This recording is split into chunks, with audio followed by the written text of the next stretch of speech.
만나서 반갑습니다. 제가 제일 젊은 것 같아요. 저 이제 겨우 60 중반밖에 안 됐으니까. 뭐 나이 들면 즐거움이라는 책을 쓴 거는 저도 책을 낸 거는 한 17년 정도 됐어요. 그 50대에 쓴 얘기거든요. 그래서 말도 좀 많이 들었어요. 그게 뭐가 좋아? 나이 들어서 염장 지르는 것도 아니고, 그리고 너 아직 나이 들지도 않았는데, 역설일 수도 있겠지요. 나이 드는 거 좋아하는 사람 없잖아요. 근데 가만히 생각해 봤어요. 나쁠 게 뭐가 있지? 물론 저도 정상은 아니에요. 여기 치과대학 건물인데, 뭐, 이렇게 임플란트 하고요. 그 다음에 심근경색으로 뭐, 응급실에 실려가서 심장 수술 받고요. 뭐, 멀쩡한 무릎 별로 없고요. 그런데 사실은 저는 나이 드는 게 별로 싫지는 않아요. 요즘 표정이 어떠시냐면, 그래, 너도 나만큼 먹어봐. 너 아직 60대 중반이니까 그따위 소리 하지.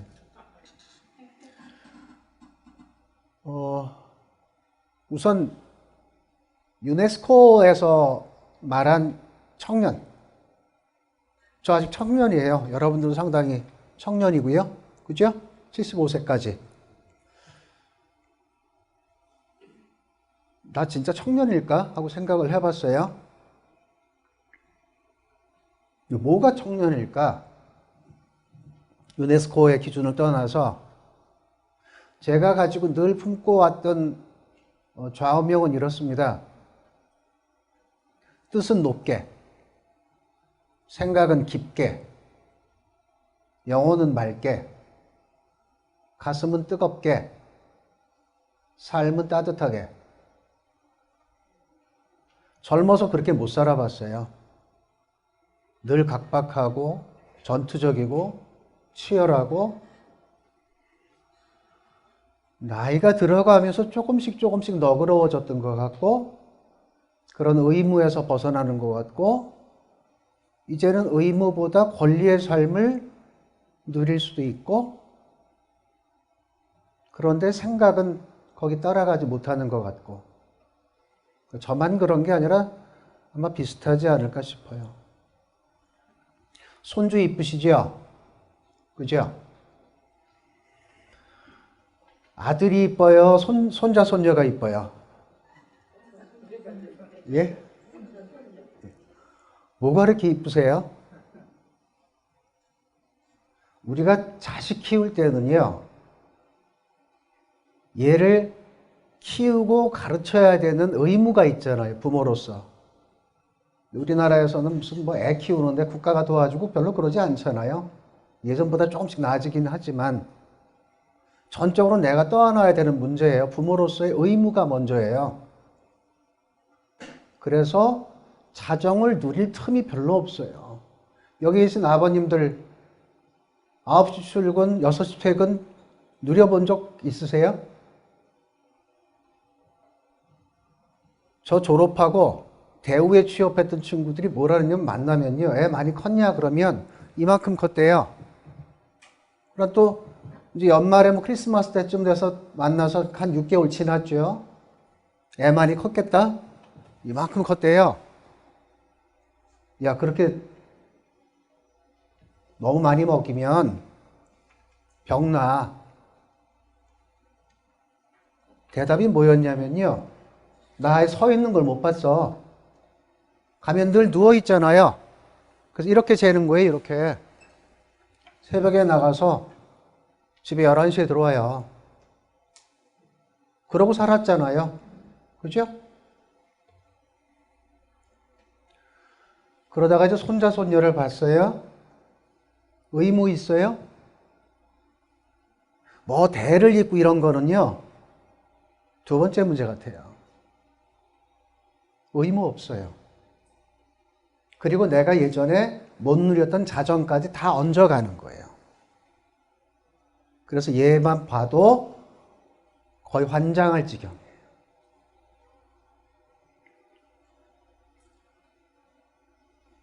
저는 오늘 이 제목의 강연을 부탁을 받고 가서 뭔 얘기를 하지? 고민 좀 했어요.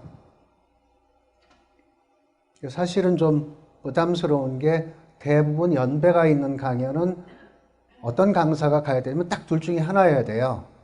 아주 뭐 웃기는 말, 재밌는 말 거의 안 끊어지고 나와야 돼요. 중간에 노래까지 부를 수 있으면 더 좋아요. 저 그런 재주가 하나도 없어요. 그 다음에 가능하면 달달한 얘기를 해야 위로도 받고 좋은데 그것도 잘 할 줄 몰라요. 그래서 고민을 하다가 그런 거 할 수 있는 분들이 언젠간 올 거예요. 그러면 그런 분도 계시고 조금 불편하지만 다른 얘기도 할 수 있는 사람도 필요하겠다. 초장에 이렇게 시작해서 좀 죄송하긴 하지만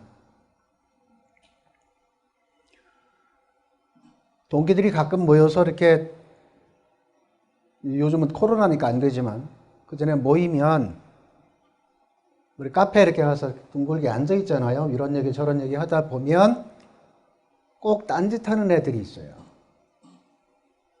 휴대폰 이렇게 꺼내갖고요. 뭘 봐요. 그런데 뭐 검색하고 이러는 게 아니라 표정이 너무 행복해 보이는 거예요. 난 걔가 그렇게 행복한 표정을 진 걸 본 적이 없어요. 짐작이 되시죠? 뭐 하고 있는지.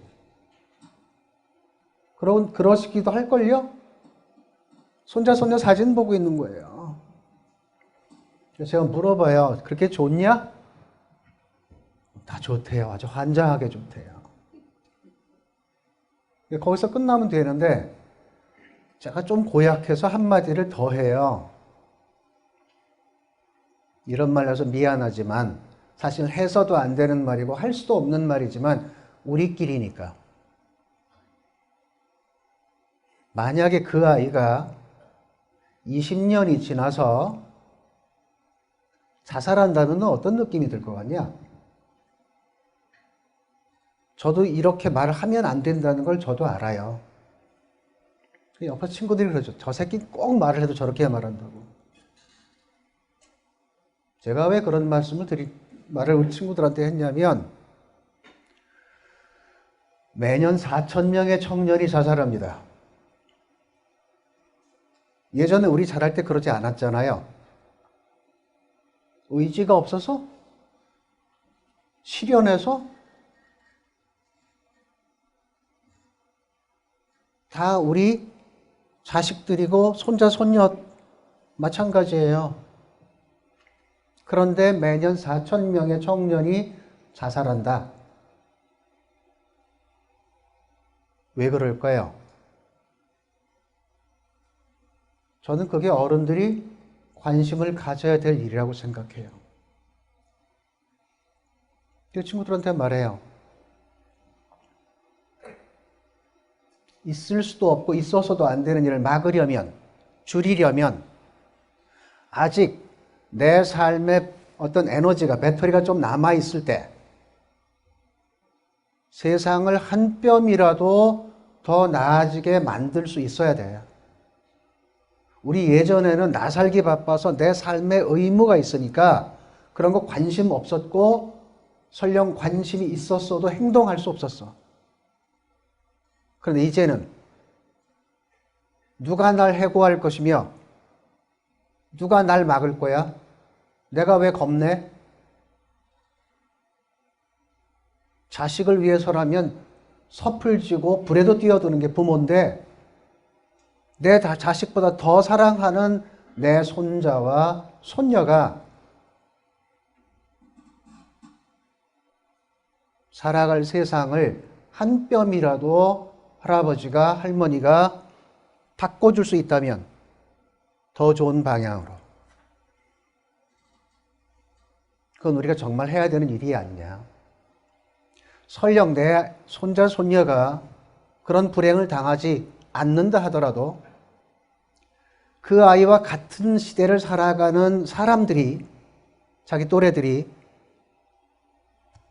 삶을 포기하거나 어렵게 살거나 그러면 상대적으로 더 행복할까 우월해서? 우리 그런 거 원하는 건 아니지 않느냐.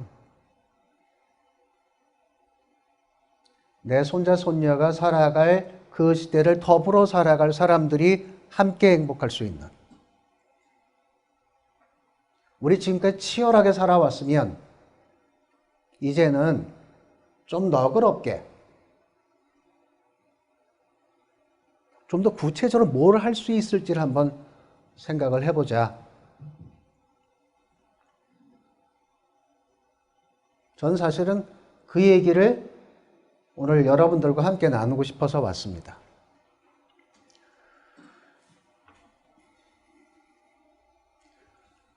세상이 많이 바뀌었어요. 여기 계신 분들은 전부 다 20세기에 태어나셔서 20세기에 학교를 다니셨고 20세기에 사회생활을 시작했고 가정을 가졌고 그리고 이제 21세기에 은퇴하셨고 맞죠? 20세기는 어떤 시대냐면요. 그냥 짧게 보면 20세기는 한 세기 전체가 20세기 전반부는 전쟁했어요. 너나 가릴 것 없이. 그것도 두 차례나 1차 세계대전, 2차 세계대전. 전쟁을 하는데 누가 더 도덕적인지 인격적인지 창의적인지 이런 거 따지나요? 안 따집니다. 누구 무기가 우수한지, 누가 총을 빨리 뽑을지, 누가 상대의 정보를 훔쳐서라도 작전에 성공할지, 죽느냐 사느냐의 문제니까요. 오로지 속도와 효율입니다. 1945년에 전쟁이 끝났습니다. 그러면 그 유보했던 가치를 회복하느냐? 그랬어야 되지만 그렇게 못합니다. 전 세계가 산업화 패턴을 따라갑니다. 20세기 산업화는 19세기 산업화와 좀 다른 게 19세기 산업화는 산업혁명에 성공한 혹은 달리 말하면 식민지를 갖게 된 그래서 나중에 제국주의가 되는 유럽의 몇 나라 나중에 미국까지 얹어서 그 나라들의 몫이었지만 20세기 후반부의 산업화는 현지에서 대량 생산해서 현지에서 대량 소비하거나 아니면 가격 경쟁력, 노동력에 의한 가격 경쟁력이 있어서 그것을 다른 나라에 팔아서 돈을 벌거나 자본이 기술이 누구 거냐 이건 안 따져요. 산업화 역시 가장 적은 투자, 가장 큰 이익, 그것도 가장 빨리 철저하게 속도와 효율입니다. 지금 우리 손자와 손녀들이 배우는 교육도 주입식 교육입니다. 우리가 20세기에 배운 교육 철저하게 주입식 교육이었습니다. 맞죠? 사실은 주입식 교육 때문에 대한민국이 성공했던 것도 있어요. 왜냐? 속도와 효율의 시대에 주입식 교육만큼 가장 적절한 것도 없어요. 묻고 따지고 캐고 할 것 없이 그냥 머릿속에 암기하고 계산해서 풀고 그래서 곧바로 그것을 내 일에 써먹으면 돼요. 그래서 이만큼 성장하기도 했어요.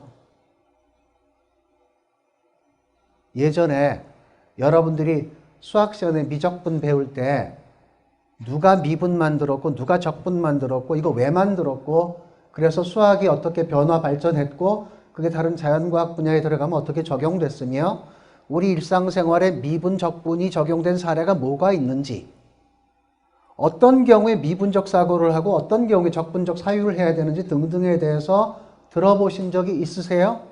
없죠. 그냥 다짜고짜 계산하는 법 가르쳐요. 왜요? 그 당시 우리에게 필요한 것은 빨리빨리 계산을 수행해서 작업을 수행할 수 있어야 되는 거예요. 컴퓨터 없었잖아요. 여러분들의 손자와 손녀가 중학교 가고 고등학교에 가서 미분적분을 배우는데 나랑 똑같아요. 21세기에. 그런데 그걸 우리가 전혀 신경 안 써요. 나는 이제 나이 들었으니까 이제 니들이 날 대우해 줄 일밖에 더 없어.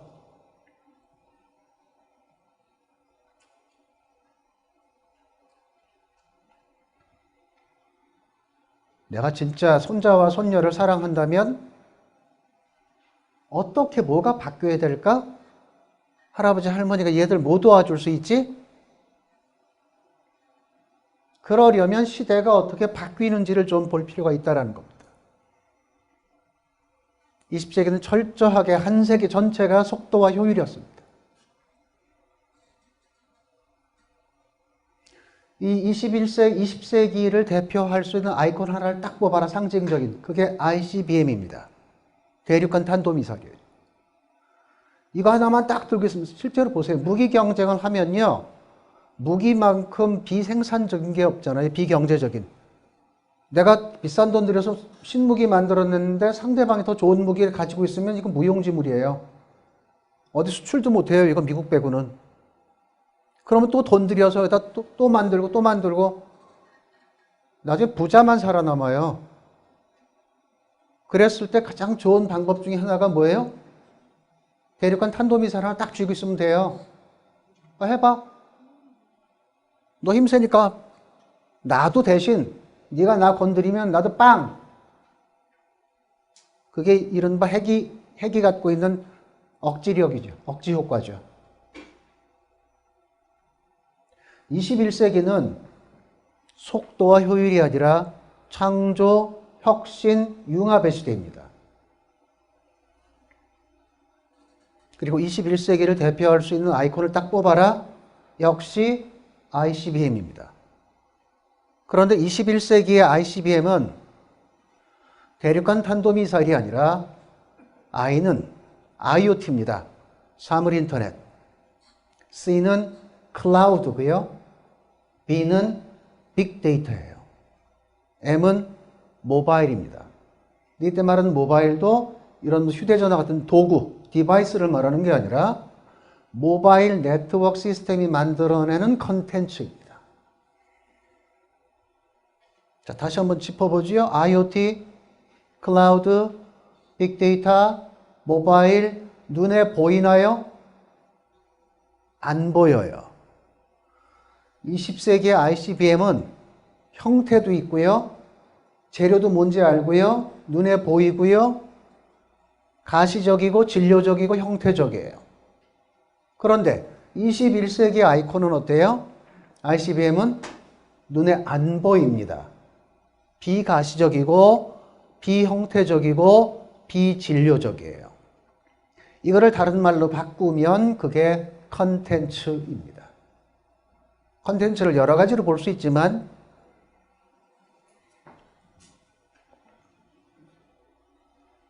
실제로 지금 우리는 IoT, 클라우드, 빅데이터, 모바일 속에 살고 있잖아요.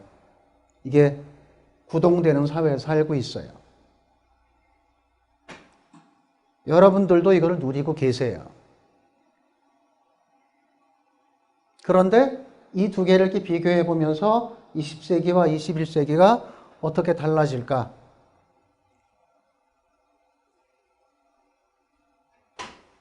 대구는 제가 대구에 간다면 꼭 주변에서 뭐라 그러냐면 가서 제발 말 조심 좀 해. 막 이렇게 아주 비평적인 발언 하지 말고 거기는 아주 싸한 곳이니까 그렇게 얘기들을 하세요. 근데 저는 반대로 생각해요.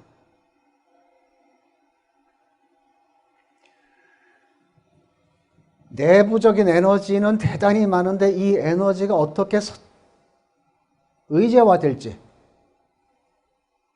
이것만 잡히면 오히려 훨씬 더 강한 에너지를 가질 수 있고 시대를 바꿀 수 있다라고 생각합니다. 예를 하나 들지요. 대구가 보수적인 곳입니까? 진보적인 곳입니까? 정치적인 발언이 아니에요. 뭐 제 묻는 게 되게 의미 없죠? 솔직히. 자, 나이가 들었어요? 나이가 들면 진보적입니까? 보수적입니까? 예. 저는 보수적인 사람이에요. 그런데 나이가 들어갈수록 저는 진보적이어야 된다고 생각하는 사람입니다. 제가 생각하는 보수는 이래요. 물론 뭐 여러 가지 정의가 있겠지만 제가 생각하는 보수는 어렸을 때 집에서 배운 교육, 부모님으로부터 약자를 배려해라, 어른을 공경해라, 다른 사람을 배려해라, 학교에 가서 배운 가치, 자유, 평등, 민주주의, 정의, 공정, 그런 가치를 배운 대로 실천하는 사람이에요. 그런데 내가 살아가는 세상이 그런 것들을 억압하거나 왜곡하거나 억제하면 순응하는 게 아니라 비판하고 저항하고 때로는 맞서 싸울 수 있는, 그게 저는 보수라고 생각해요. 그걸 뻔히 보고도 아, 내 일 아니야 라고 외면하거나 혹은 거기에 붙어서 오히려 이익을 추구하거나, 그거는 보수가 아니라 수구지요. 내가 교과서에서 배운 대로 실천할 수 있는 강령 구조를 갖고 있는, 그게 저는 보수라고 생각해요. 진보는 야, 지금 세상이 얼마나 빨리 변하는데 그 옛날 교과서를 갖고 사니, 교과서 이거 바꿔야 돼, 이 정도가 돼야 진보인데, 저는 솔직히 우리 사회는 그 감당할 정도의 능력은 아직 갖춰져 있지 않다고 생각해요.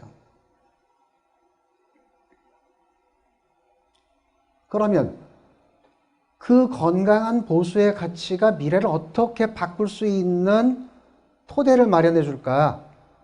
디딤돌이 될 것인지 걸림돌이 될 것인지. 예전에는 나도 살아갈 의무가 있어서 눈치 보고 뭐 겁먹고 이러고 있었지만, 나이가 들어가면 관대해지는 것도 생기고 때로는 용기도 생겨요. 좌고우면하지 않고, 더더구나 내 사랑하는 손자와 손녀를 위한 거라면. 그게 거창한 게 아니에요.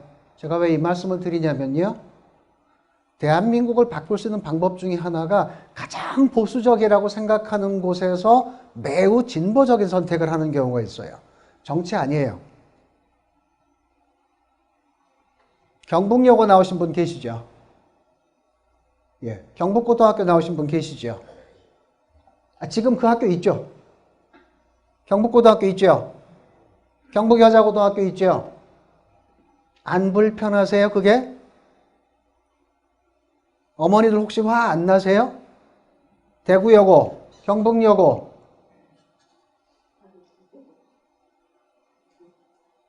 여학생만 다니니까 여자고등학교죠? 그죠? 대구여자고등학교, 경북여자고등학교잖아요. 여자만 다니니까 붙어요. 그러면 경북고등학교 공학 아니지요? 남학생만 다니지요? 그럼 그 학교 이름이 경북남자고등학교여야 되는 거 아니에요?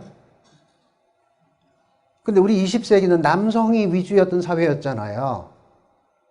팔남 일녀가 있어, 예? 일남 팔녀가 있어도 팔녀는 초등학교만 보내고 일남은 대학까지 보내고, 예, 그런 시대였으니까요. 가난했죠. 가난한데 아들은 끝까지 가르치잖아요. 그러니까 남학교는 많은 거예요. 여학교는 상대적으로 적고요. 제가 대학 들어갔을 때 70년대에 저희 대학 동기 신입생, 같이 입학한 신입생 전체를 합쳐서 여학생이 딱 54명이었습니다. 전체 600명 중에 54명만 여학생이에요. 그나마 하나는 1학년 때 시집 가서 그만두고, 하나는 3학년 때 미국으로 유학 가서 그만두고, 같이 졸업한 경우는 52명이에요. 물론 그런 시대였죠. 그런데 지금은 여학생이 더 많아요, 그 대학에.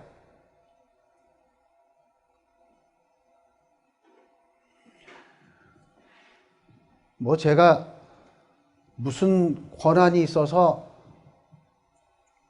경북여자고등학교 이름을 그대로 유지하려면 경북 남자고등학교로 바꾸세요. 그럴 권한은 없지만 적어도 여기 계신 분들이, 특히 경북고등학교를 나오신 분들이 남이 말하는 거는 좀 그래요. 당사자가, 선배가 야 이건 아니야. 이제 21세기는 양성평등의 시대인데 이 명칭이 얼마나 폭력적일 수 있고 얼마나 전근대적일 수 있는지를, 이것 자체가 하나의 사회적 이슈가 되는 것만으로도 우리 생각이 바뀌어요. 그걸 누가 말해줘요? 저는 그거 어른들의 몫이라고 생각해요. 야, 우리가 다닐 때는 몰랐는데 이제 지나고 21세기가 되니까 야, 이거 되게 촌스럽고 웃기는 거야. 바꾸자, 이거 투표를 하든지, 예? 경북 남자고등학교라고 이름을 붙이든지 아니면 경북 여자고등학교에서 여자를 떼고 뭔가 다른 이름을 주든지. 저는 그런 행동이 대구의 어른들에서 있을 때 그러면 어떻게 생각할까요? 대구는 대단히 보수적이고 게다가 시니어들은 뭐 완전히 똘똘 보수고, 이렇게 생각을 하고 있었던 상태에서 가장 과감하고, 뭐 그다지 과감한 것도 아니에요 사실은. 그런 열린 생각을 하고, 그럼 생각해 보세요. 내 손녀가 만약에 경북 여중을 다녀요. 근데 어느 날 학교 이름에서 여자가 떨어졌어요. 혹은 내 손자가 경북 중학교를 다니는데 어느 날 갑자기 경북 남자중학교가 됐어요. 그럼 얘들이 나 쪽팔려서 이 학교 못 다니겠어. 그럴까요? 저는 아니라고 생각해요. 그 이름 바꾼 것만으로도 얘들한테는 큰 사고의 전환이 일어나요. 근데 그걸 누가 해줬대요? 할아버지 할머니들이 나서서 야, 이건 우리가 살았을 때 그 구닥다리 방식이야. 내 사랑하는 손자 손녀는 이렇게 하면 안 돼. 그래서 바꿨다?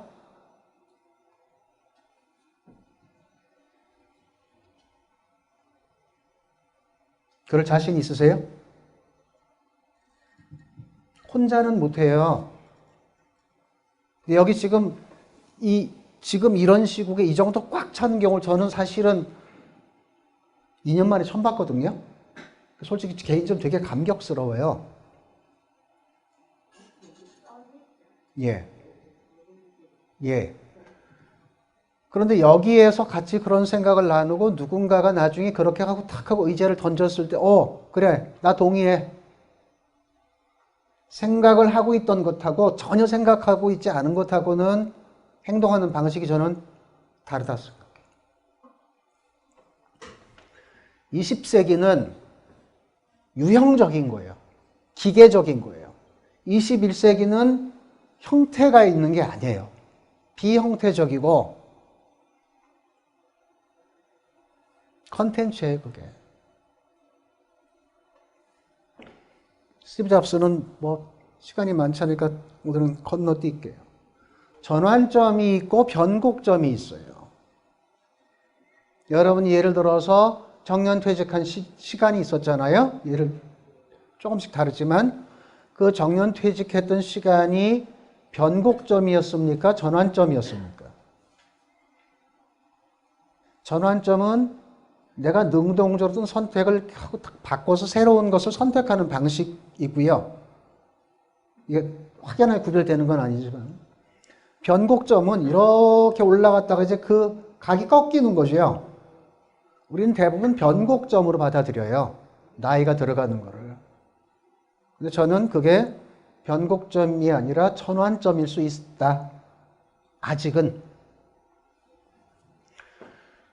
1997년 기억나세요? 벌써 24년, 만 24년, 25년이 지났습니다. 아마 기억하기도 싫으신 분도 계실 거예요. 이거 근데 왜 당한 거예요? 저는요, 시니어 그룹이 해야 되는 중요한 자산이 이거 겪고 왔잖아요. 다 촘촘하게 겪으면서 건넜잖아요. 그래서 저기에서 뭘 봐야 되고 어떻게 해야 되는지에 대한 해석의 능력을 우리가 가져서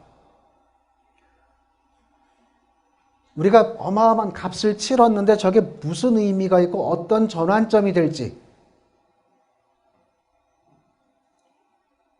우린 늘 앞만 보고 달려갔고요. 되돌아보는 이 습관이 별로 없어요. 1997년 체제도 그 어려운 값을 다 치렀음에도 불구하고 지나면 다 깜깜해요. 이거 왜 당했을까요? 대한민국이 1963년도에 개인소득이 불과 통계 자료마다 조금씩 다른데 83달러하고는 87달러 이 정도예요. 90달러가 안 돼요. 세계에서 제일 가난한 나라입니다. 그런데 만 30년 만에 OECD에 가입해요. 인류 역사상 처음입니다. 전무할 뿐 아니라 후무할 일이고요. 올해는 웅크타드에서 뭐라고 그랬어요? 대한민국은 더 이상 개발도상국이 아니라 이제 선진국이라는 카테고리로 옮겨놨어요. 맞죠? 선진국이에요. 우리 30년, 40년 전만 해도 아주 촌스럽게 막 온갖 플래카드에 선진 한국 뭐 이러지 않았어요?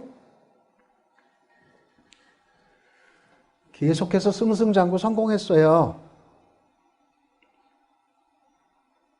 오일 쇼크도 건너서 견뎠고요. 뭐 그 사이 많은 일들이 있었잖아요. 뭐 월남 패망도 있었고요. 자, 오일 쇼크 나온 김에 우리 시니어가 해야 될 일이 또 하나 있어요. 손자 손녀 방학을 보면 여름 방학이 긴가요? 겨울 방학이 긴가요? 겨울 방학이 길지요. 그러면 여러분들이 예전에 학교 다닐 때 방학을 경험한 바에 따르면 여름 방학이 제 방학이에요? 겨울 방학이 제 방학이에요? 방학을 누려보지 못하신 거죠? 자, 외갓집에 가요? 이모 집에 가요? 여름 방학에 가셨어요? 겨울 방학에 가셨어요? 여름 방학이죠. 예. 그러니까 방학은 여름 방학이 제대로예요. 그 여름 방학이 예전에 여러분들 학교 다닐 때 초등학교, 중학교 때 여름 방학 7월 24일 방학해서 맞죠? 9월 1일 날 개학했죠. 보통 35일에서 38일 정도 됐죠. 맞아요? 지금 우리 아이들 방학 얼마인지 혹시 아세요? 대략 4주? 4주 잘 안 돼요. 물론 그나마 다 학원 다니느라고 바쁘지만 겨울방학은 더 길어요. 왜 겨울방학이 길어졌는지 혹시 아세요? 1970년대에 오일 쇼크가 있었죠.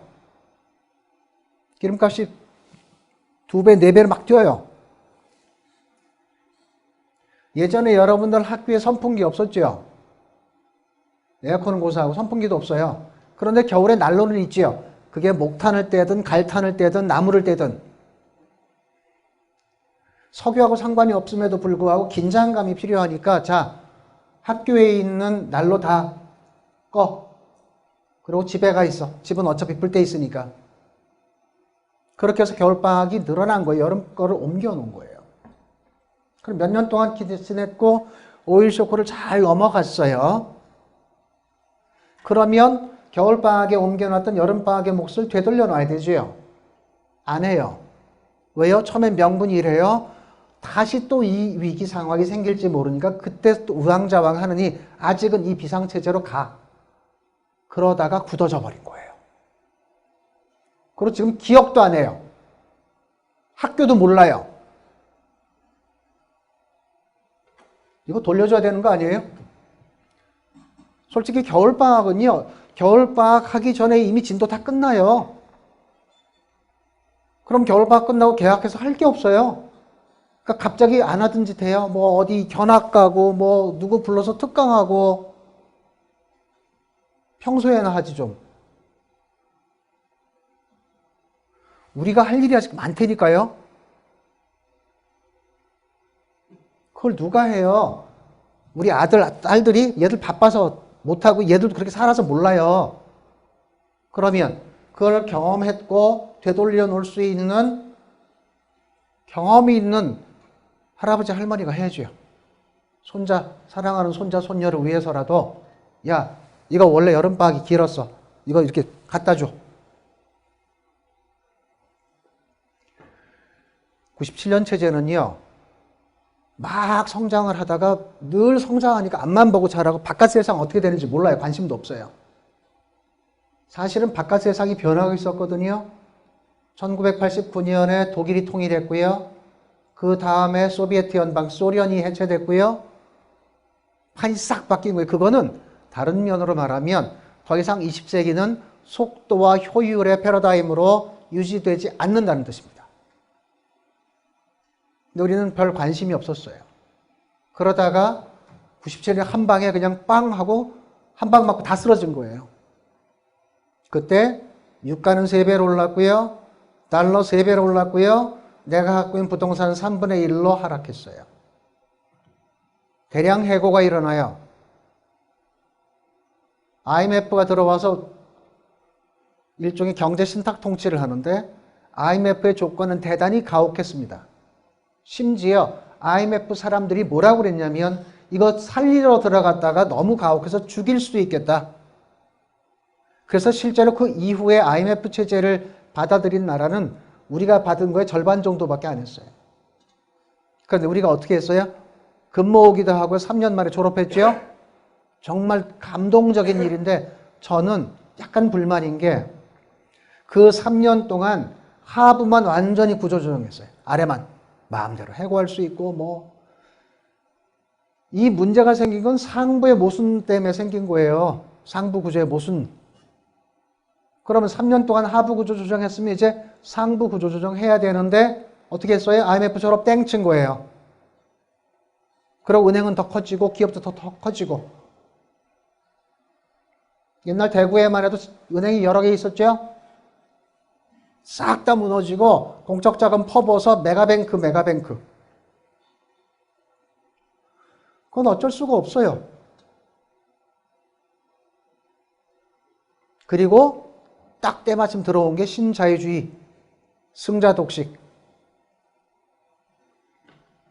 그게 지금까지 우리를 힘들게 해요. 뭐 양극화 문제라든지 취업의 문제라든지. 그런데 이게 단지 변곡점만 된 게 대단히 중요한 전환점이 된 거예요. 왜냐? 자, 일본하고 비교해 보세요. 요새 일본 부러우세요? 별로 안 부러워요. 뭐 소득도 별 차이 없고요, 이제요. 대기업 임금은 엇비슷하고요. 도대체 발전하는 게 별로 없어요. 일본은 글쎄요. 이 덕후라고 그러죠, 오다쿠. 덕후들이 아직 남아서 버티는 정밀기계라든지 뭐 이런 거. 그럼 덕후가 가장 오래 살아남는 건 뭐예요? 4대째, 5대째 가는 뭐 식당 이런 거. 일본의 무슨 산업도 혹은 컨텐츠도 이젠 별 볼 일 없어요.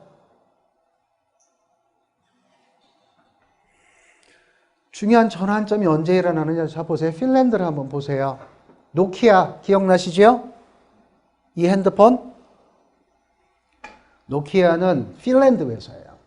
세계 이동통신 시장에서 다른 데도 아니고 미국 회사도 아니고, 물론 미국에 모토로라가 있지만 미국 회사도 아니고 어떻게 핀란드 회사가 휩쓸었을까?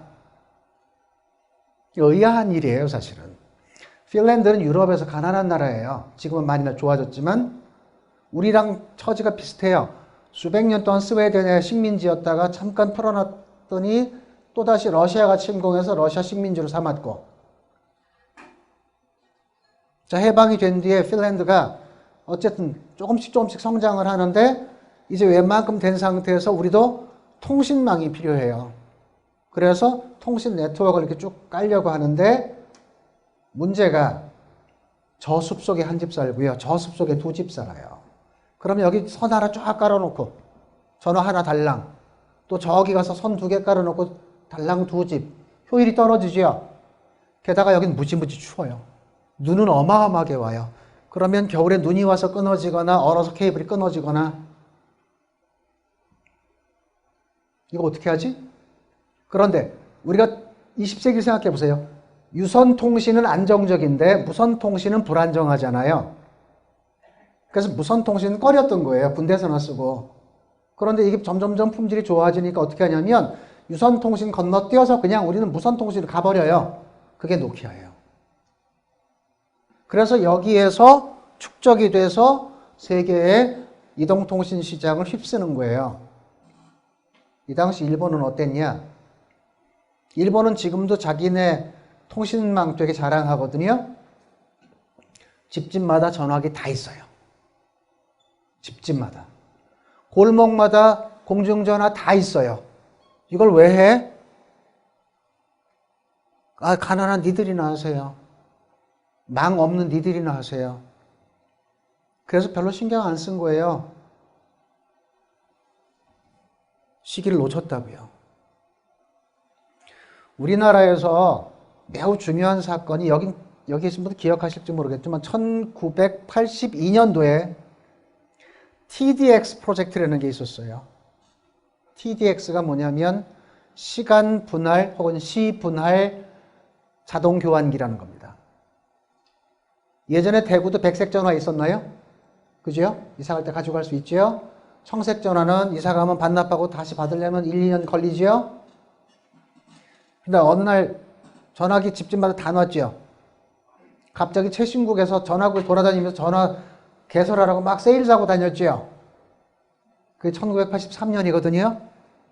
1982년도에 시간 분할 자동 교환기를 국내 기술로 개발해요. 이거 외국 거 갖다 쓰자라고 했을 때 반대했던 사람이 당시에 최신부 차관하던 오명이라는 사람이에요. 몇 천억이 들어도 소니까 우리 힘으로 해야 돼. 그래야 종속되지 않아. 이때 확 바뀌었어요. 그래서 아침에 전화 신청하면 점심때 전화기 개설해줬죠. 맞죠? 그 중요한 전환점들이 생겼던 거예요. 그런 것들이 쌓이고 쌓이면서 20세기 넘어올 때 확 바뀐 거예요. 그게 그런 여러 가지 변곡점들이에요. 우리는 올림픽 그러면 금메달 생각만 하는데 올림픽을 해서 뭐가 생기냐면 전 세계 송출할 수 있는 방송 시스템을 구축해요. 저거 원래 제대로 했으면 NBC 걸 썼어야 돼요. 엄청난 돈 주고 그 다음에 거기 표준 따라가고 우리 기술 축자가 안 되고 근데 우리가 해. 이거 되게 위험한 일이에요. 잘못하면 개망신 당하는 거잖아요. 아주 옛날 얘기가 아니고요. 지금 여러분들 한창 팔팔할 때 얘기잖아요. 그런 것들이 전부 다. 인천공항, 고속철도 다 마찬가지고요. 내일 우주개발처 쏘나요? 벌써 여러 해 됐잖아요. 저런 것들이 쌓이는 매우 중요한 어떤 전환점들이 있는데 지금 표정들이 어떠시냐면요. 저거는 나 이제 저런 사업 안 해. 어떤 사건이 중요한 전환점의 상징이 되기도 해요.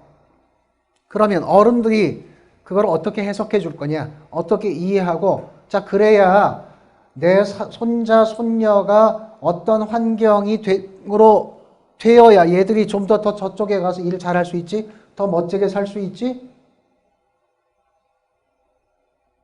얘들 유치원 보내고 하교할 때 버스 앞에서 기다리고 그것만 우리 할아버지 할머니 몫이 아니라 야 이런 매우 중요한 전환점이 있어.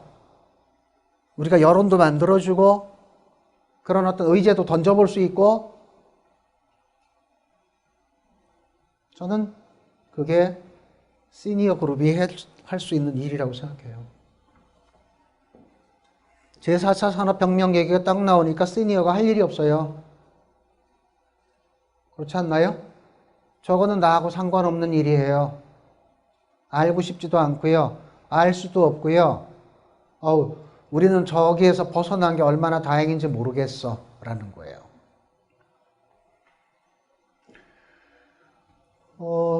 제가 왜 이 얘기를 오늘 끌고 들어왔냐면 지금 여러분들의 표정이 저도 참 곤혹스러운 게요. 뭐 좀 즐거우려고 하는데 뭐 이렇게 어려운 얘기만 자꾸 해 쟤는. 백신 주사 맞으셨죠? 따끔하죠? 백신 주사 같다고 생각하시면 돼요. 이렇게 재미없는 수업도 들으시면 다음엔 다 재밌어요, 이제. 다른 분 하실 때. 제4차 산업혁명 얘기를 하기 전에 잠깐 볼 게 있는 게요. 제4차 산업혁명 그러면 그 앞에 1차, 2차, 3차는 뭐예요? 하고 물어보면 거의 다 이래요. 1차 산업혁명이 뭐예요? 농업혁명. 2차는요? 산업혁명. 3차는요? 정보통신혁명. 이상하지 않아요? 어디서 들어본 거예요? 여기서 나온 거예요. 엘빈 토플러의 제3의 물결이에요. 1980년도에 나온 책입니다. 인류 문명사에 중요한 세 개의 변곡점이 있는데, 전환점이 있는데, 혁명적인 변화. 첫 번째 물결이 농업혁명이고, 그 다음이 산업혁명이고, 그 다음이 정보통신혁명이에요. 우리는 이 사람을 건너뛰었어요. 2011년도에 나온 책입니다. 제레미 립킨이 제3차 산업혁명이라는 책을 썼어요. 2011년이에요. 21세기입니다. 이 사람 얘기는 뭐냐면 1차 산업혁명은 통상 말하는 산업혁명이에요. 기계혁명, 동력혁명. 그 대표적인 아이템을 하나 골라라. 그러면 증기기관입니다. 새로운 혁명적인 동력장치가 생긴 거예요. 그 다음에 두 번째 산업혁명, 2차 산업혁명은 뭐냐? 20세기에 들어서서 19세기 산업혁명은 기계가 공장에서만 주로 움직이는 거예요. 20세기 들어오면 이게 일상생활에 들어와서 우리의 삶을 바꿔요. 대표적인 경우가 자동차와 전기입니다. 그리고 이제 21세기 들어와서 새로운 제3차 산업혁명이 가속화되는데 정보통신혁명이에요. 근데 이전과 같은 제3의 물결에서 말하는 정도가 아니라 고도의 ICT 집중적인 것들. 그런데 이 두 사람이 말하는 공통점에 주목해야 되는 게 있어요. 우리는 이거를 빼먹고 가요. 토플러도 그렇고 립킨도 그렇고 저 3단계에 가서는 뭐를 해야 되느냐. 인간이 더 이상 이 노동을 가지고 하는 게 아니라 기계가 많은 부분을 그 노동을 덜어주니까 그러면 인간이 가지고 있는 에너지를 어떤 방식으로 쓸 거냐. 그래서 보다 인격적인 삶, 그 다음에 사회 공동체의 어떤 공공선을 어떻게 키울 것인가, 이런 것들을 도모할 수 있는 이전에는 없었던 혁명적인 삶의 단계, 이 얘기를 하는 거예요. 근데 우리는 그 부분이 싹 빠져 있어요. 그건 뭐 어쩔 수 없는 시대를 살았지만 문제는 여기에요. 제4차 산업혁명. 저게 왜 시끄럽게 다가오냐면 2016년에 나온 거거든요. 저 책 읽은 사람 별로 없어요.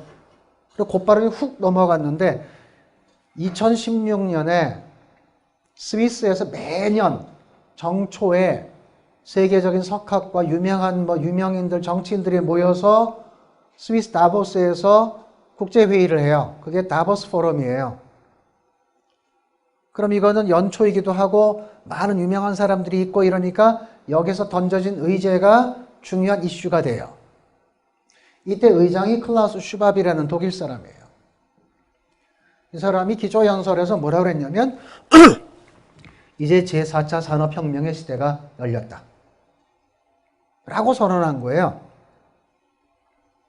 사라고 하는 거는요, 두 가지예요. 립킨 다음에 3차를 넘어서 4차라는 말도 있고요. 또 하나는 독일의 고민이에요. 뭐냐면 독일도 이제 산업의 어떤 전환을 해야 되는데 독일은 전통적으로 기계 산업이잖아요. 이 기계 산업을 계속할 거냐 아니면 새로운 21세기 사업을 전환을 할 거냐 막 고민을 하다가 결국 독일 경제의 본질과 정체성은, 그 다음에 경쟁력은 기계. 그런데 이전 20세기 패턴이 아니라 21세기 방식으로 전환해야 돼요. 그게 저먼 인더스트리 4.0이라는 선언이에요. 그러니까 거기에서 영감을 얻어서 아마 4차 산업혁명을 끌고 들어왔을 거예요. 지금 독일도 실제 지금 고민이 뭐냐면 디지털 전환에 대한 속도가 생각보다 안 빨라요. 그러니까 대한민국이 성공할 수 있는 가장 중요한 IMF를 통해서 겪었던 큰 긍정적인 점은 큰 변화를 솔직히 생각해 보세요. IMF가 없었으면 우리가 스스로 체질을 바꿨을 것 같아요? 미션 임파서블입니다. 내가 잘 나가는데 내가 왜 바꿔요? 일본이 왜 잃어버린 30년이 되고 계속 저렇게 정체에 늪에서 저러고 있어요? 전환점이 없어요. 전환점이. 이건 중요한 차이예요. 우리가 언제부터 일본을 우습게 봤어요? 근데 이제는 우습게 봐요. 10년이 지나면 우리가 더 나을걸요? 우리는 역동성이 있고 저기는 없어요. 이렇게 전환할 때 생긴 근육들이 있다고요. 자, 제4차 산업혁명이 딱 던져졌을 때 제가 왜 지금 이 말을 드리느냐면요. 내 아들, 딸들이 지금 이 속에 있죠. 아직 손자, 손녀하고는 해당 사항 없어요. 힘들잖아요. 바쁘고요. 그 다음에 불안하고요. 치열하고요. 제4차 산업혁명에서 얘기하고 있는 게 어떤 거냐면 딱 두 개로 압축돼요. 하나는 큰 특징이 뭐냐면 초연결성입니다. 하이퍼 커넥티비티, 초연결성이고요. 또 다른 하나의 특징이 초지성입니다. 초지성. 새로운 게 아니에요. 자, 초연결성이라고 하는 건 뭐냐면요. 연결망에 매듭이 많으면 많을수록 부가가치가 높아져요. 그러면 매듭의 연결이 많아지는 것은 수직적인 매듭이겠어요? 수평적인 매듭이겠어요? 수평적인 매듭이어야 돼요. 그래야 별 저항 없이 막 연결되는 거예요.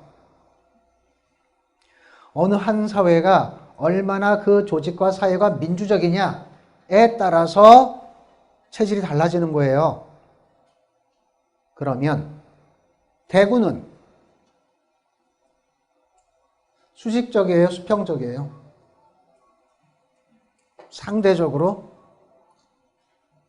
제 눈에는 수직적으로 보여요. 아주 권위적이고 수직적이고 위계적이고 우리 그 속에서 순응하고 순치돼서 살았어요. 그래서 별로 못 느낄 수 있어요. 그런데 반대로 내가 그걸 겪어봤기 때문에 이제 자 우리는 이쪽으로 바꿔야 돼. 그 얘기를 누가 해줄 수 있어요? 어른들이 해야 돼요. 해야 되고 할 수 있다고 생각해요. 거창한 게 아니에요. 그런데 우리한테는 제4차 산업혁명이 어떤 방식으로 어필되냐? 이런 거지요. 야, 이거 하면 AI 나오고 뭐 나오고 로봇 나오고 이래서 이제 니들 할 게 없어. 실제로 동창들도요. 사업하는 친구들 이렇게 얘기를 들어보면 아주 노조 때문에 학을 질려갖고 로봇이 무지 비싼데 20억짜리인데 사겠대요. 10대를. 리스에서 200억에. 야, 너 그렇게 돈 많냐? 그랬더니 뭐라 그러냐면 얘는 임금을 더 달라고도 안 하고 휴가 갈 것도 없고 늘 똑같고 지긋지긋해서 이걸로 다 바꾸겠대요. 점점 품질은 좋아지니까. 우리 보통 AI나 무슨 자동화 그럼 그 생각이 먼저 떠오르지 않아요? 10명이 할 일을 기계를 들여놓으면 2명만 해도 돼요. 그럼 나머지 8명은요. 너 나가셔야죠. 그래서 은연중에 해고를 수용하게 만드는 혹은 그렇게 안 당하려면 알아서 기계하는 내가 아무리 열심히 해도 컴퓨터보다 계산 잘할 수 없고 내가 아무리 잘 뛰어도 경주마보다 빨리 달릴 수 없어요.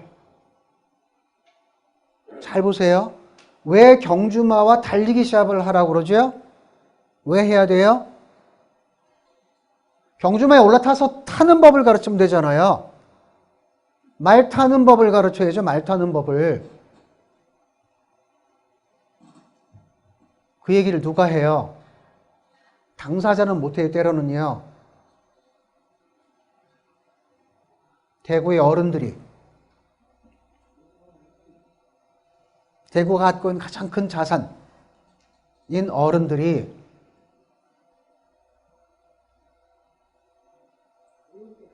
말 타는 법을 어떻게 가르칠까 우리가.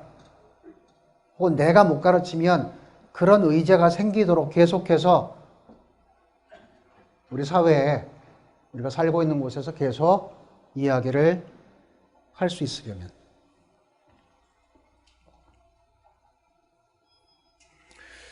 저는 나이 들어가는 게 좋아요. 뭐 이렇게 이런 데 하나씩 무슨 이상한 보조기구가 생기는 게 불편하긴 하지만 뭐가 제일 좋을까? 관대해지더라고요. 예전 같으면 뭐 하면 팍 삐치고 뭐 이랬는데 관대해지는 건 강한 사람만 생길 수 있어요. 저는 그 펄벅의 인터뷰 중에 기억나는 게 있거든요. 그 데지슨 작가 있잖아요. 노벨 문학상 받은. 펄벅이 75살 됐을 때 뉴스위크인가 타임에서 인터뷰를 이렇게 해요. 75살 때요.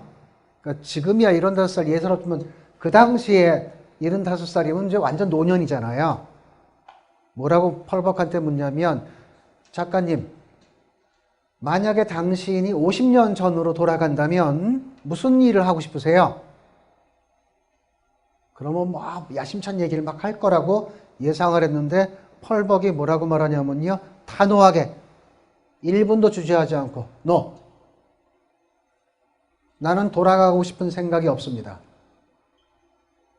내가 여기까지 오는데 오랜 시간이 걸렸고 이 나이가 되고 싶어서 계속해서 살아왔는데 뭘 또 돌아가? 그거 힘든 거 안 해 나. 그 다음 말이 되게 재밌어요.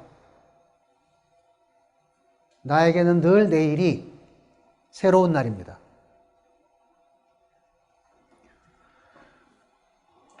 관대해지는, 특히 젊은 사람한테 좀 관대했으면 좋겠어요. 격려하고. 지금 젊은 애들 다 힘들어요. 그런데 와서 뭐 잔소리만 하고 하는 것보다 좀 툭 힘내. 혹시 만약에 내 주머니가 여유가 있으면 뭐 젊은들 혼자 밥 먹고 있으면 밥값도 내주고 좀 그럴 수 있는. 주머니는 분명히 줄었어요. 저를 봐도 주머니는 줄었는데 뭐 애들 결혼하고 뭐 이러니까 이제 뭐 의무감도 많이 줄고 내 즐거움으로 쓸 수 있는 거 조금 줄이면 충분히 할 수도 있고, 그 다음에 우리가 나이가 들어서 저는 좋은 게 경험과 지혜가 있다는 거예요. 지혜까지는 몰라도 경험이 있잖아요. 근데 불행한 건 그 경험을 지금 써먹을 일이 없고 누가 필요로 하지도 않아요. 다만 그 경험이 지나온 시간들에서 어떤 일이 있었는지를 좀 짚어보고 그때 가지고 있었던 악습이라든지 그릇된 점, 그거 우리가 잘 아니까 야 이건 좀 털고 가자 라고 말해줄 수 있는 사회적 자산. 그게 시니어들한테 있는 중요한 자산이 아닌가 싶어요. 나한테 관대한 게 아니라 약자한테 관대해질 수 있는. 우리가 뭔가 의제를 이렇게 마련할 수 있어야 된다고 봐요. 그러니까 대구가 늘 오면 이렇게 변화가 별로 없어 보이는 느낌이 드는 건 뭐냐면요.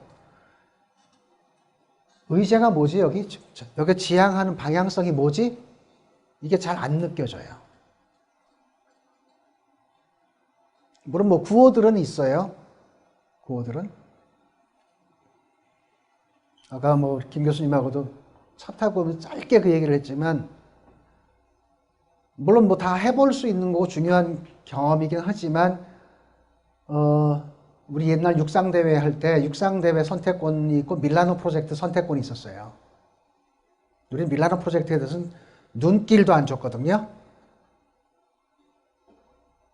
근데 대구가 원래 섬유산업이 발전했던 곳이고 섬유산업이 이렇게 사양화되면서 많은 어떤 사회적인 역동성을 상실하기도 했고, 밀라노 프로젝트의 핵심은 뭐냐면 디자인 마인드였거든요. 그러니까 새로운 컨텐츠가 들어오는 거예요. 근데 그거 안 잡으시더라고요. 물론 그 뒤에 무슨 여러 가지 디자인 프로젝트가 있는 거는 좀 저도 봤어요. 그러니까 의제를 우리가 결정은 못 해요. 그런데 자, 우리가 살아왔는데 이건 맨날 이것만 붙잡고 있을 것보다 우리가 해보니까 이런 점에서 이런 장점이 있고 이런 점에서 저런 문제가 있어. 혹시 도움이 된다면 참고해 보시오 라고 그런 의제를 이렇게 보여줄 수 있는, 그러려면 우리가 바뀌어야 되죠. 그래서 입체적인 사고를 좀 할 수 있으면 좋겠다. 한 사례를 보시오. 대구도 지하철이나 버스 탈 때 65세 넘으면 무료죠. 그죠? 예?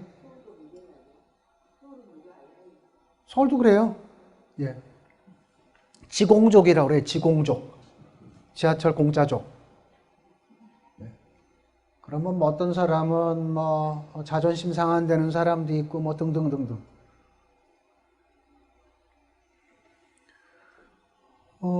저는 형들한테 그래요. 뭐, 야, 이거 우리 유료로 해야 되는 거 아니야? 돈 있는 사람은? 저는 그래요. 아, 그래, 잘났어.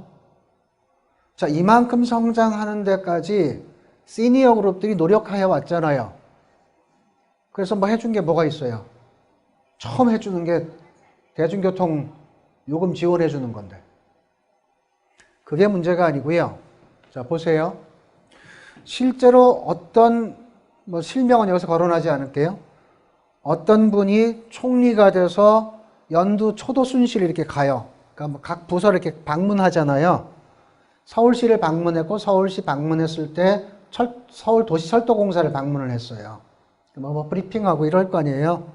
그러면 이제 아마 보좌관이 다 이런 거 물어보세요 하고 줬겠죠. 서울시 지하철 공사가 적자가 많아요. 근데 그 중에 3천억 정도가 적자 비용이 발생된 이유가 뭐냐면 어르신 무료 승차 때문이라는 거예요. 그러니까 이제 총리가 물어보는 거예요. 아니, 니들 적자 있는 회사에서 이게 웬 선심이야. 주제 모르고. 라고 지적을 한 거예요. 그래서 뭐 지하철공사 사장은 일단은 알았습니다. 뭐 고려하겠습니다. 고치겠습니다. 이러고 이제 대답을 해야 될 거 아니에요. 그게 보도가 됐어요. 저는 그거 보면서 동량을 못 주면 쪽박이라도 깨지 말라고. 이게 왜 문제가 되냐면요.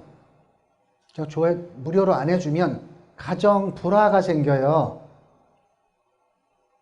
짐작이 되세요? 시어머니, 시아버지가 안 나가요.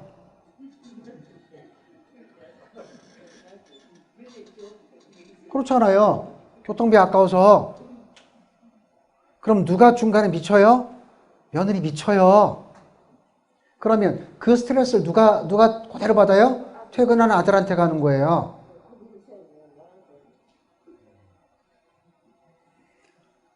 시아버지, 시어머니가 잠깐 이렇게 외출해주는 것만으로도 숨통이 트여요. 이건 돈으로 계산 안 되는 거예요. 그게 3천억보다 훨씬 더 높은 가치를 가질 수 있다고요. 그런데 그거를 읽어내지 못하는 거예요. 또 하나. 지하철이 우리 집 대문 앞에 없거든요. 버스 정류소가 우리 집 계단 아래에 있는 게 아니거든요. 대중교통을 이용하려면 좀 제법 몸을 움직여야 돼요. 맞죠? 의료보험공단 조사에 따르면 노인성 질환이 거의 다 퇴행성 질환인데 이 퇴행성 질환에 지급되는 의료비 부담이 2조 7천억이에요. 그러면 지하철 정거장 가고 지하로 가고 버스 타고 뭐 걷고 그러면 그 퇴행성 질환을 어느 정도 줄일 수 있죠. 그 비용 계산 못하는 거예요. 세 번째, 집에서 안 나가요. 그럼 어떻게 돼요? 세상 보는 눈이 딱 닫혀요.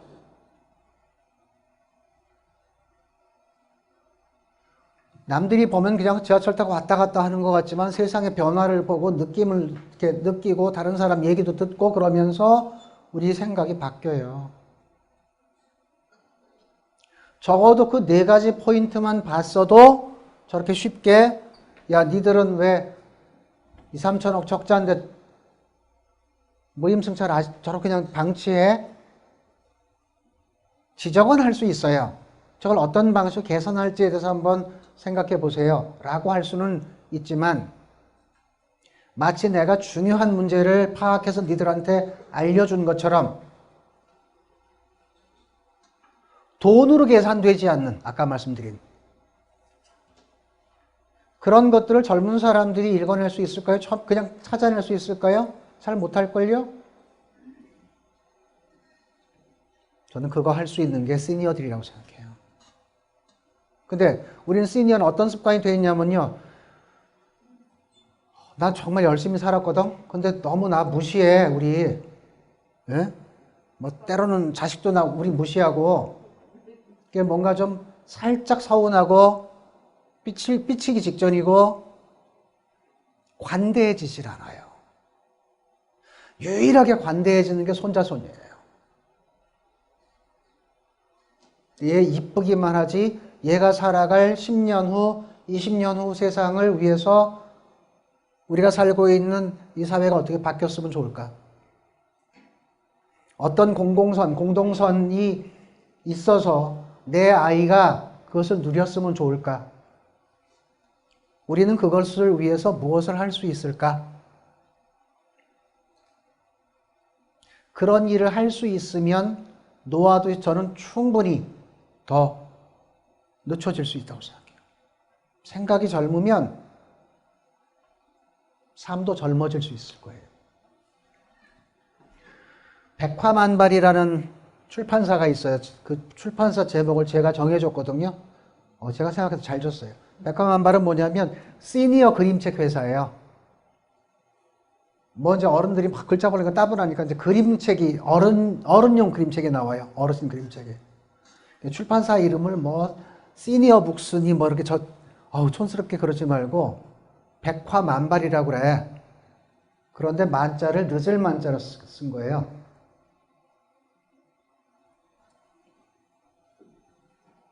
어떤 꽃은 늦게 펴요. 대구에는 그런 꽃, 대구 시니어는 늦게라도 늦게도 피는 그런 모습이 저는 가능할 수 있을 때 그게 우리가 정말 누릴 수 있는 행복이 아닐까. 그래서 어른은 끊임없이 진보하는 아까 말씀드린 저는 보수적인 사람이에요.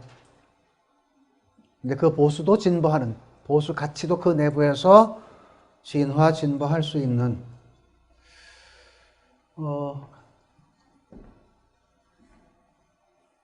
시간이 많지 않으니까 간단하게 할게요. 이 그림 다 아시죠? 예, 씨름도입니다. 누가 그린 거래요? 예, 김홍도. 자, 제가 5초를 드릴게요. 이 그림을 보시고 아무거나 생각나는 거 그냥 머릿속에 이렇게 잡아보세요. 자, 5을 세릴게요. 하나, 둘, 셋, 넷, 5. 머릿속에 뭐 떠오르셨어요? 뭐 여러 가지. 제가 여러분 머릿속을 들여다보지 못해서 뭔지는 몰라요. 그런데 한 가지 거의 분명한 게 있어요. 여러분들이 머릿속에 떠오르신 것들 거의 다 명사형이죠. 맞죠? 김홍도, 씨름, 단호, 풍속화, 다 명사형이죠. 이건 무슨 뜻이냐면 이 그림에 대한 지식과 정보의 일부를 말하는 거예요. 그 명사가. 우리가 그렇게 학습이 된 거예요. 자, 이거에 대한 지식 막 설명하고 머릿속에 집어넣고 필요할 때 꺼내서 인정받는. 그런데 지금은 어때요? 이 누구 그림인지 몰라도 스마트폰 갖고 스캔해서 딱 하면 다 나와요. 맞죠? 그걸 뭘 외우고 다녀요? 이런 강연장에 엄마들 강연이었는데 국립청소년도서관에서 맨 앞에 엄마하고 딸이 하나 왔어요. 7살짜리라서 학교를 안 가서 얘를 할수 데리고 왔어요. 7살 된 여자아이가 뭐라 그러냐면 너는 이거 보니까 무슨 생각나? 알긴 뭘 알아야 대답을 하죠. 가만히 있다가 누가 이겨요? 얘만 유일하게 문장이에요. 그럼 따져봅시다. 누가 이길 것 같아요? 든 사람이 이길까요? 들린 사람이 이길까요? 모르지요. 그럼 이제 분석해야죠. 조금씩 나눠서. 얼굴을 한번 비교를 해보세요. 이만 툭 튀어나오고요. 눈 부리부리하고요. 광대뼈 툭 튀어나오고 입 앙 다물고 턱 굵고 목 굵어요. 포스가 느껴지죠? 그런데 이 사람은요. 미간을 찡그리고 있고요. 눈동자 초점이 없어요. 어떤 때 저런 표정 나와요? 대략 난감일 때. 내가 수세에 몰린 거예요. 그래서 든 사람이 한 10에서 15% 정도 유리해요. 자, 이번에는 복장을 봅시다. 이 사람 팔뚝을 보면 선 2개 그어놨죠? 줄 2개를 그어놨어요. 어떤 남자는 로션 하나만 바뀌어도 바뀌잖아요. 꽂던 남자. 그런데 줄 2개 그어놨더니 뭐가 생겼어요? 팔뚝에 힘줄이 딱 보이죠? 힘을 쓰고 있는 모습이 보이는 거예요. 또 하나. 이 사람 소매는 짧아요. 살짝 걷긴 했지만 그에 비해서 이 사람 소매는 늘어지긴 했지만 주름폭이라든지 이런 걸 다 계산을 해보면 소매가 넓고 길어요. 이건 무슨 뜻이냐? 이 사람은 평소에 일하는 사람이에요. 그래서 소매가 짧은 게 나아요. 걷어붙이든지. 이 사람 일 안 한 양반이에요. 그래서 소매가 길고 넓어요. 바지도 마찬가지예요. 바지도. 저 사람은 일하기엔 통이 좁은 게 나아요. 그런데 들린 사람은 어때요? 여기에 행전 찾죠. 행전. 그죠? 각반이라는 거죠. 양반은요. 바지통도 넓어요. 권위적이니까. 그러면 어때요? 걸어 다닐 때 걸지럭거려요. 게다가 양반은 밖에 나갈 때 정장이 두루마기예요. 그러면 두루마기하고 부딪히고 안에서 바지끼리 부딪히고 그래서 종아리 아래로는 이렇게 행전을 차요. 그러면 보세요. 평소에 일하는 노동자와 일이라고는 손끝도 안 된 양반하고 둘이 붙었으면 누가 유리해요? 아직도 신분을 잘 모르시겠다고요? 벗어놓은 신발을 보세요. 가죽신이고 집신이에요. 이 집신은 이 사람 거예요. 농부. 가죽신 이 사람 거예요. 양반.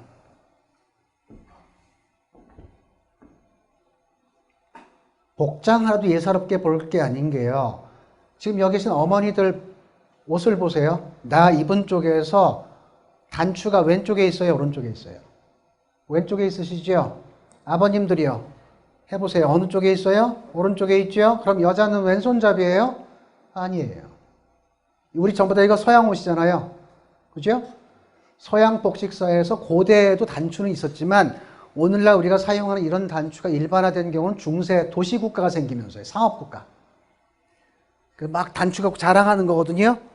남자는 아까 경북고등학교처럼 남자는 독립적인 존재예요. 그래서 지가 옷을 입어요. 여자는요. 보호해줘야 되는 거죠. 게다가 집에 널리고 깔린 게 하인이에요. 하녀. 그러니까 어떻게 해요? 입혀주죠. 그럼 입혀주려면 단추가 어느 쪽에 있어야 편해요? 서패 왼쪽에 있어야. 남자들 등에 있는 단추 없죠? 이게 유연하지 않아서가 아니고요. 뒤에서 잠궈주는 사람이 여자가 있는 거예요. 영화 바람과 함께 사라지다를 생각해보면 첫 장면. 흑인 하녀 마미가 스칼렛 오하라의 콜셋을 뒤에서 조여주죠. 근데 그게 습관이니까 지금도 우리는 이러고 있는 거예요. 복식 하나도 가볍게 볼 게 아니에요. 자, 그래서 이제 농부가 양반을 이길 확률이 조금 더 높아졌어요. 30%. 자, 좀 더 볼까요? 들린 사람이 이길 수도 있어요. 씨름의 백미는 되치기예요. 이게 제일 드라마틱해요. 그런데 그러려면 조건이 있는데 상대방의 힘의 중심을 흔들어야 되고요. 힘의 중심이 어디냐면 허리예요. 현대 씨름으로 말하면 삿바예요. 적어도 한 손은 중심을 잡고 흔들어서 중심을 무너뜨려야 돼요. 그런데 왼손은 어디에 있어요? 겨드랑이에. 오른손은요, 민망하게 엉덩이 쪽에. 허리를 전혀 장악 못했어요. 그래서 되치기가 역학적으로 불가능합니다. 그래서 든 사람이 이제 50% 정도로 높아졌어요. 자, 제가 왜 이 그림을 가지고 왔냐면 우리는 보통 보면 주인공만 봐요, 주인공만. 그리고 어떤 움직임도 주인공만 봐요. 대통령을 뽑든 시장을 뽑든 국회의원을 뽑든 다 주인공만. 그런데 잘 보세요. 여기 있는 모든 사람은 다 자기 몫을 다 해요. 이 사람을 유심히 보세요. 이 사람이 되게 독특한 자세를 가지고 있거든요. 무릎을 당겨서 깍지 끼고 있어요. 저 사람만. 어떤 때 저런 자세가 나와요? 느긋할 땐 저런 자세 안 나와요. 뭔가 심란하고 불안할 때. 그럼 저 사람이 도대체 왜 심란하고 불안할까? 다음 선수라서 그런 거예요. 그걸 어떻게 아냐고요? 갓 두 개죠. 벗어놨어요. 하나는 이 사람 거고 하나는 이 사람 거예요. 결정적인 거 신발 벗어놨죠? 무좀 때문에 벗어놓은 게 아니고요. 다음 선수니까 준비하고 계신 거예요. 같은 회사 제품이에요. 그런데 저 사람 표정이 어떠냐면 여기 쳐다도 안 보고 멍 때리고 다른 데 봐요. 왜요? 우리 팀 에이스를 내보냈는데 자기가 봤더니 100% 진 거예요. 근데 내가 쟤랑 또 붙어야 돼요. 얼마나 심란해요. 그래서 이 사람이 이길 확률이 70%로 상승합니다. 자, 이번에는 자세를 잘 보세요. 요쪽에 있는 사람, 요렇게 이 사람 자세가 지금 어떠냐면 몸이 앞으로 기울어져 있죠. 사람은 본능적으로 어떤 결정적인 순간이 되면요, 몸을 앞으로 기울이게 돼 있어요. 그렇다고 더 잘 보이는 것도 아니고 더 세밀하게 보는 것도 아닌데 이게 지금 막 승부가 결정되는 판이니까 몸이 앞으로 기울어진 거예요. 근데 유일하게 이쪽에 있는 두 사람은 정반대예요. 몸을 뒤로 제꼈어요. 왜 그럴까요? 재미없어서가 아니라 들배지기거든요. 들어서 매다 꽂아요, 일로. 내 앞에 떨어지는 게 100%예요. 그러니까 어떻게 몸을 뒤로 빼는 거죠. 이렇게 하나하나 찾아내서 읽어낼 수 있어야 돼요. 이 씨름판이 막 시작한 판일까요? 거의 끝날 판일까요? 그걸 어떻게 알아요? 시계도 없는데. 이 사람을 잘 보세요. 갓이 아니지요? 마부 모자예요. 마부 모자. 직업이 마부예요. 얼굴 잘 보세요. 젖살이 아직 남았고요. 수염도 없고요. 근데 상투를 튼 걸 보면 장가 갔어요. 조혼했으니까. 이른 장가 간 거예요. 나이 어린. 얘가 앞에 양반들 질비한데 처음부터 저런 자세로 딱 삐딱하게 앉아있다? 그러면 네 가지 없다고 혼찌건 맛. 처음엔 꼿꼿하게 앉았겠죠. 10분 지나 20분 지나 40분 지나 1시간쯤 되니까 몸이 어때요? 조금 무너지는 거예요. 그 정도는 우리 양반이 봐줘요. 이날은 특별하니까. 그런데 이 젊은 양반은 아직 지겨워 죽겠어요. 그래서 어떻게 해요? 다리 하나를 쭉 냈어요. 왜요? 저려. 너무 오래 앉아서. 그래서 뭐 해요? 이 손은 주무르고 있는 거예요. 그리고 단호에 부채 들고 나오잖아요. 부채 든 사람이 여럿이에요. 다른 사람 붙이는데 이 사람은 부채를 갖고 왜 이랬을까요? 하품하고 있는 거죠. 이렇게 말을 걸면 나와요. 말을 걸면. 그러니까 이 그림만 갖고 한 8시간 할 수 있어요.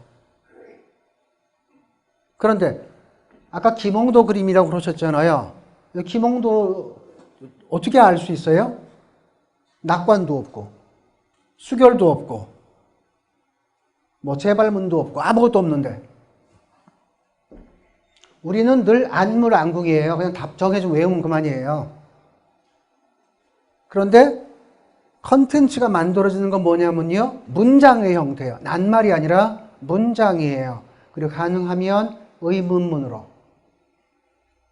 저게 왜 김홍도야? 근데 왜 우리는 김홍도라고 믿어 의심치 않죠? 교과서에서 여러 번 나왔거든요. 국어책에도 나와, 미술책에도 나와, 역사책에도 나와. 그러니 그걸 뭘 의심을 해요? 이게 왜 김홍도 그림인지 100% 확신할 수 있느냐면 스케치북이에요. 화첩. 스케치북이고요. 화첩에 후닥닥 그린 정말 끝내주는 그림이에요. 스케치북에다가 지가 아무리 자기 그림 자뻑해도 저렇게 매번 연습장에다가 도장 찍고 그래요? 쪽팔리게? 앞장에 찍고요. 중간에 찍고요. 이렇게 이게 다예요. 그래서 이게 누구 건지는 안단 말이에요. 도원 풍속도첩.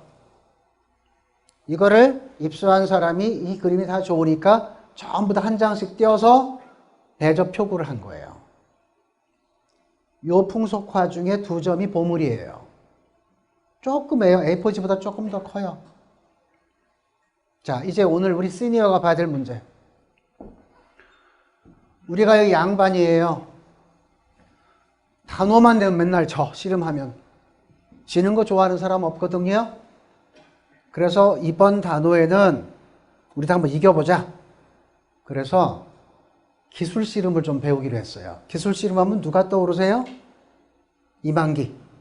그래서 이만기 교수를 이제 겨울에 초빙을 해가지고 우리가 모든 기술을 전수받았어요. 전지훈련도 가고요. 딱 붙었어요. 올 단어에. 붙었더니 해볼만 해요. 이길 수도 있겠어요. 상대방 선수가 벌써 바짝 쫄아요. 드디어 때가 왔어요, 이제. 자, 그럼 여러분들이 저 양반에 속한다고 하셨을 때 이기시겠습니까? 아니면 그럼에도 불구하고 져주시겠습니까?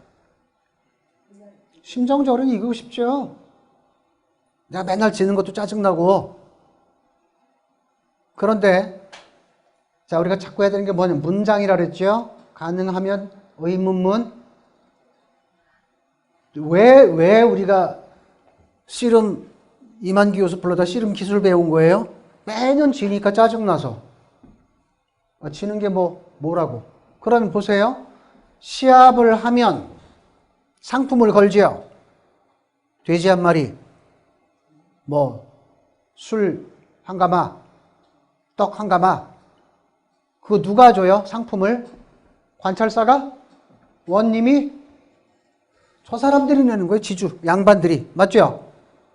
그럼 자기네가 내고 우리가 이겨요. 그래서 생색도 내고 실리도 얻고 그럼 좋아요? 물론 우리나라 지금 기업 중에 그런 데 많지만 이게 바보짓이에요. 왜 우리가 기술을 배웠냐면요. 너무 싱겁게 지니까 쟤들이 재미가 없어요. 이 사람들이 사기가 안 올라. 뻔하니까. 이왕 따먹는 거는 막 손에 땀나고 엎치락 뒤치락 하다가 이겨야 에너지 팍. 맞죠? 그래서 기술을 배운 거예요. 그리고 씨름팔에서 딱 잡았더니 상대 선수가 이미 알아요. 어머나 이 양반이 작년에 그 양반이 아니에요. 그런데 관객은 눈치 못 채. 관객은 이미 막 손에 땀나요. 이 사람이 기술을 딱 걸어왔는데 내가 못 당하겠어요. 그런데 관객 눈치 안 채게 나한테 교묘하게 져줬어요. 그럼 어떻게 생각할까요? 날 우습게 여길까요? 아니면 나를 고마워하고 존경할까요? 후자일걸요? 그게 권위고 그게 존경이에요.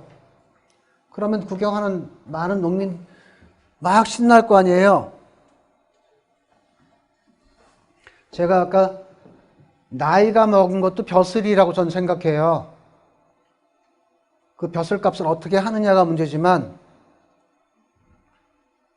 관대함을 보여줄 수 있는, 관대함은 강자의 몫이에요. 그 관대함이 똑같아요. 더 가진 사람이 베푸는 거예요. 젊은 사람들은 나이 아직 안 먹어봤어요. 근데 우리는 그 나이 먹어봤어요. 알아요. 그래서 격려해 줄 수 있는, 배려해 줄 수 있는, 응원해 줄 수 있는, 들어줄 수 있는 그런 시니어.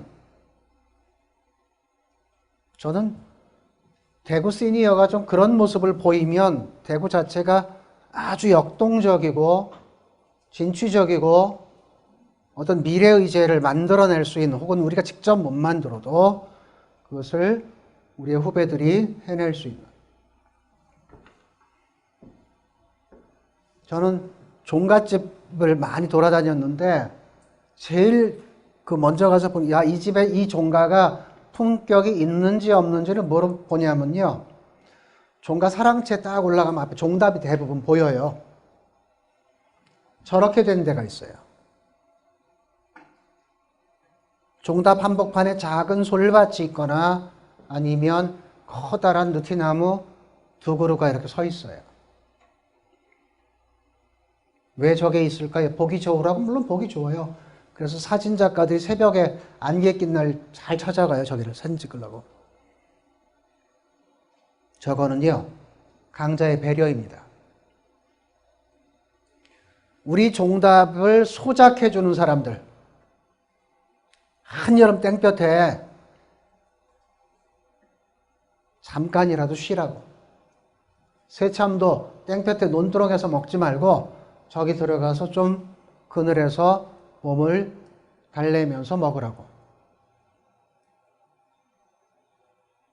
그런 배려를, 사실은 저 때는 어떠냐면 지금과 달리 쌀 한 톨 덜덜 떨 때예요. 저거 없애고 저기다 벼 심으면 글쎄요, 적어도 반섬은 나올걸요? 그걸 포기한 이유, 우리 종답을 소작해주는 사람들한테 배려하는 거예요. 뭐가 중요한지, 뭐가 중요한지.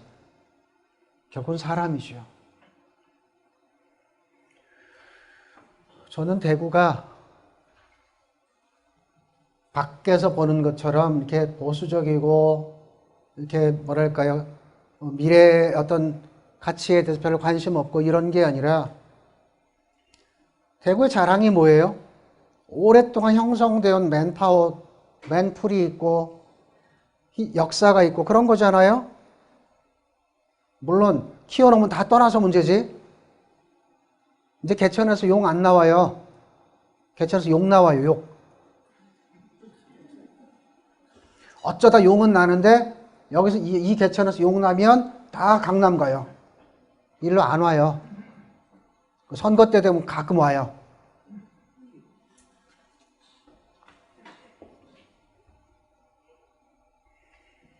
무엇보다도 청년을 응원해 줄 수 있는 어른, 청년들을 격려해 줄 수 있는 어른, 그 청년이 바로 내 사랑하는 손자와 손녀의 곧 올 미래이기 때문입니다.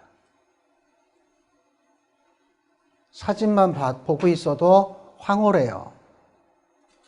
그 아이가 이 황홀한 시기를 금방 지내고 우리가 그냥 외면한 상태가 되면 갈 데도 없고 대학을 졸업해서 나오자마자 채무자고